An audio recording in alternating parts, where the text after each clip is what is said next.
Good evening, everyone. I'm here to talk to you about how influencers are changing social media and what exactly happens when hashtags meet the law. Influencer law is a term that has been very much embedded in my research, and I'm here to give you some examples and to discuss with you how the law impacts this world of influencers. Now, perhaps you are going to be familiar with the influencer on my next slide. Who of you knows who this is? Okay, wonderful. Who is this? Nikki Tutorials, our great influencer, our great YouTuber from the Netherlands. Nikki Tutorials promotes a lot of things. For instance, we see here in this particular video, she promotes She Glam makeup. So that's the makeup line of Shein, the fashion brand. Now, who of you have ever purchased something that Nikki Tutorials has advertised? Okay, wonderful. So at least you didn't buy the She Glam makeup. Who of you have purchased anything that an influencer ever advertised online? Okay. So what we will expect is that in the next years, this number is going to grow because influencers are becoming the mirror of our society, the peers who are telling us what is cool, what to do, what is nice, and basically how we should live our lives. This is the core of our project at Utrecht University, Human Ads. It's a project that is funded by the European Research Council, and we're looking at influencers from this advertising perspective. And Human Ads is supposed to be the concept that influencers, in a way, are becoming advertising human banners because they might promote certain products and services and sometimes not really disclose that. This is not new, and at the beginning of the internet, what we noticed is that a lot of people try to come up with very innovative ideas about how to become human advertising banners, and a couple, I think it was in 2000, actually advertised on eBay the right, or actually promoted on eBay the right to name their child. So imagine that you have a child and that Albert Heijn is going to pay you €500,000 to name your child Albert Heijn so that the child becomes a human ad. This is also what happened to HostGator.com, who is an influencer from, again, also from the early 2000s, and we say influencer here in a very wide sense, because he became a human advertising banner by selling his face space. So he was selling his face pixels, and who exactly would actually want to buy these pixels on his face?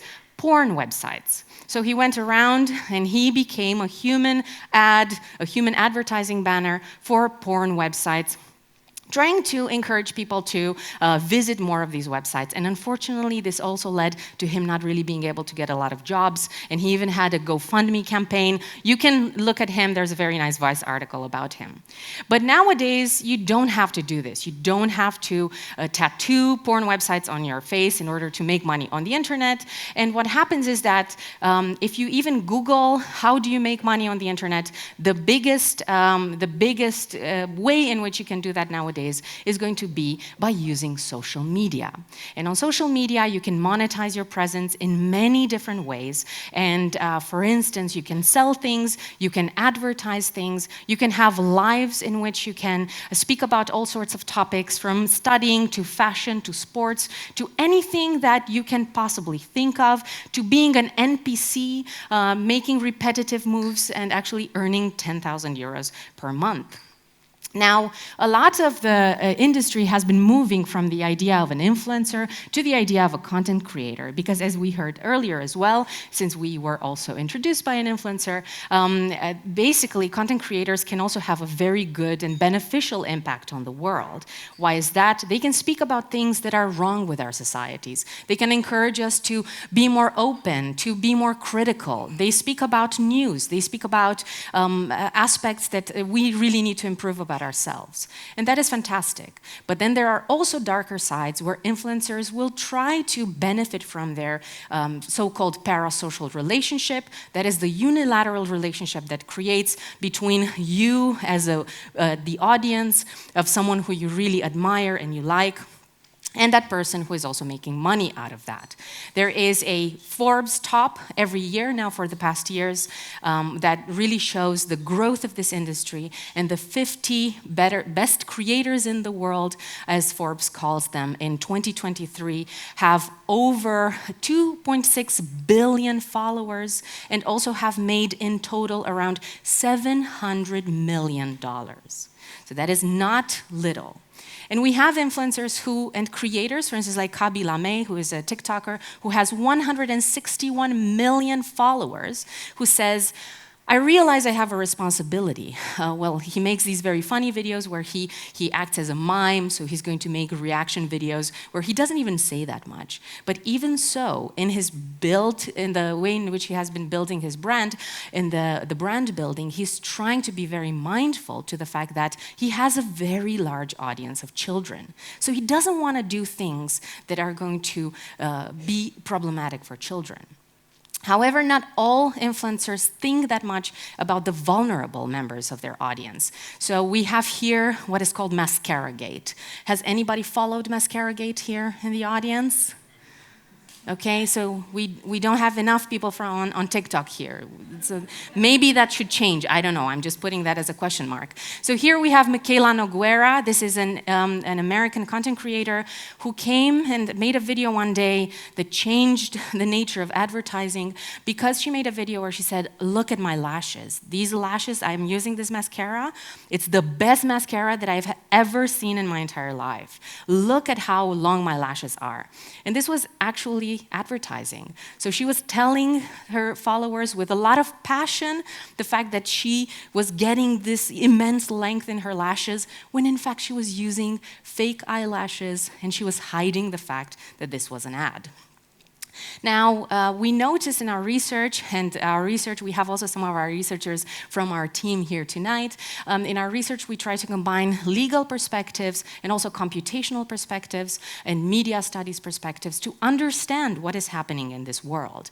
So we have recently done a study where we looked at 400 influencers from 4 different countries, Netherlands being one of them, where we wanted to ask ourselves how many of these influencers actually declare the ads that they make. How much of the content that they make is this self-declared ads? And I have to tell you that in some jurisdictions, the law is going to be harsher than in others. In the Netherlands, in Brazil, and in the United States, the regulators didn't really take a lot of measures to go and say, hey, Nikki Tutorials, you're not disclosing your ads. And in other jurisdictions, there have been a lot of cases, which explains what we found in this study, that according to our results, in jurisdictions like the Netherlands, Brazil, and the United States, overall, if you kind of looked at what influencers were saying on social media, under 2.5% during 12 years of content that they have ever made on Instagram, under 2.5% of their posts were actually self-disclosed as advertising.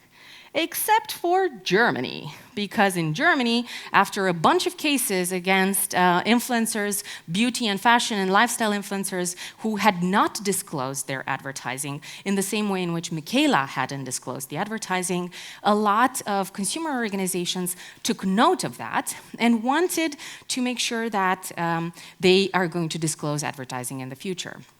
So in 2021, the German Supreme Court even had something to say about the world of influencers and made it very clear that indeed any kind of advertising, any kind of endorsement needs to be disclosed on social media. And that is because there are certain risks that come with influencing and consumer protection, influencing and these vulnerable groups that we can see online. If you really like an influencer like Nikki Tutorials and you are, very much into what she uses, you would like to use her products as well, that is an exercise of influence. And we need to tread very carefully around that because it might lead to damaging results. Until we have more results from our project for you, I leave you with a message. You can always report undisclosed advertising on social media. And on TikTok, there is a very specific button that you can use to do that. But all platforms in general are going to have a reporting mechanism, a reporting possibility for hidden advertising. So this is one way in which you yourself can train your eye and see, is this advertising and can I really make a difference in terms of making the influencer world a more transparent place.